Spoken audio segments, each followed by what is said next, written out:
साल की सरकार हो गई मोदी जी, 20 करोड़ नौकरियां होनी चाहिए। साल से भारतीय जनता पार्टी की सरकार ने किसानों के साथ, नौजवानों के साथ, गरीबों के साथ, मुसलमानों के साथ जो जुल्म ज्यादती की है, उसको बर्बाद करने का जो काम किया है, उस सरकार को हटाने का चुनाव है। वो हजारों किसान जब गाय, बछड़े, छुटुआ पशु जब गांव के खेत के अंदर घुसते हैं, तो वो ये नहीं देखते कि मुसलमान का खेत है या हिंदू का खेत है। आपके बीच कमाल अपना कि हमारे देश के अंदर आजादी के बाद एक संविधान लागू हुआ और उस संविधान ने हमें हक दिया वोट का अधिकार। साल से भारतीय जनता पार्टी की सरकार ने किसानों के साथ, नौजवानों के साथ, गरीबों के साथ, मुसलमानों के साथ जो जुल्म ज्यादती की है, उसको बर्बाद करने का जो काम किया है, उस सरकार को हटाने का चुनाव है साथियों। आप बताओ साथियों, क्या कहा था बीजेपी के लोगों ने? बीजेपी के लोगों ने कहा था, नौजवान साथी यहां बहुत बैठे हैं, और याद रखना साथियों, जब घर रोटी नहीं पकती या घर के उसके पास रोटी का इंतजाम करने का क्या साधन है, ये याद आता है साथियों। बताओ साथियों, क्या कहा था इन्होंने? हर साल 2 करोड़ नौजवानों को नौकरियां देने का काम करेंगे। 10 साल की सरकार हो गई मोदी जी, 20 करोड़ नौकरियां होनी चाहिए। उत्तर प्रदेश सबसे बड़ा सूबा है, कम से कम 3 करोड़ नौकरियां आप सबके हिस्से में, उत्तर प्रदेश के हिस्से में आनी चाहिए। और 80 जिलों के अंदर बांट दो तो 3,70,000 हर जिले के अंदर मिलनी चाहिए। और उस 3,70,000 को हर गांव के अंदर बांट दो तो 664 यहां पर ग्राम सभा है, तो कम से कम 360 नौकरी एक गांव के अंदर मिलनी चाहिए। क्या खड़गवंशी का खेत है या गुर्जर का खेत है, सैनी का खेत है या कश्यप का खेत है, बल्कि वो पूरे के पूरे खेत का सफाया कर देते हैं और किसान सिर पकड़ कर रोता है। साथियों, मैं पूछना चाहता हूं, ये चुनाव इस बात का चुनाव है कि 4 साल की नौकरी अग्निवीर, अरे तुम 4 साल की नौकरी क्यों दे रहे हो भाई?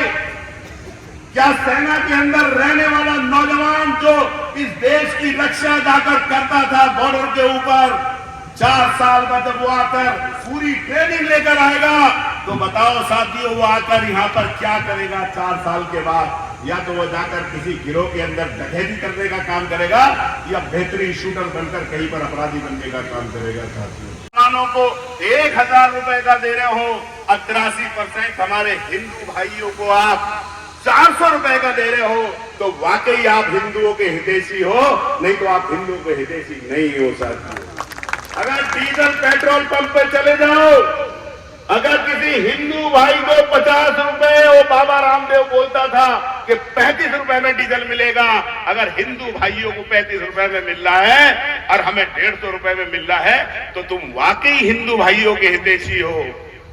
अगर बताओ साथियों, नौकरियां अगर हमारा मित्र है, हमारा साथी है, लेकिन कभी कभी कुछ चीजें वो भूल जाता है। क्या भूल जाता है?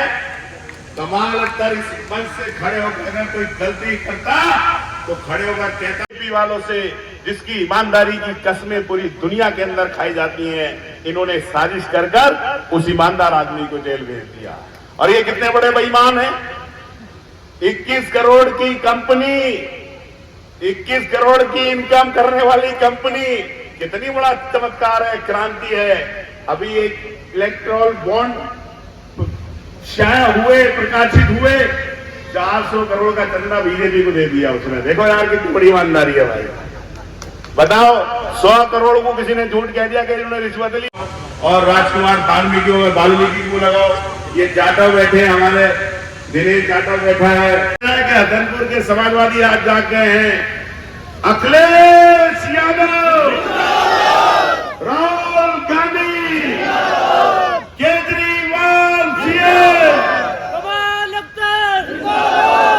जय हिंद, जय समाजवाद। अखिलेश यादव हमारा बहुत पुराना साथी, यूनिवर्सिटी से लेकर हसनपुर की राजनीति में बहुत दिनों राजनीति हम लोगों ने साथ की, वो अलग बात है।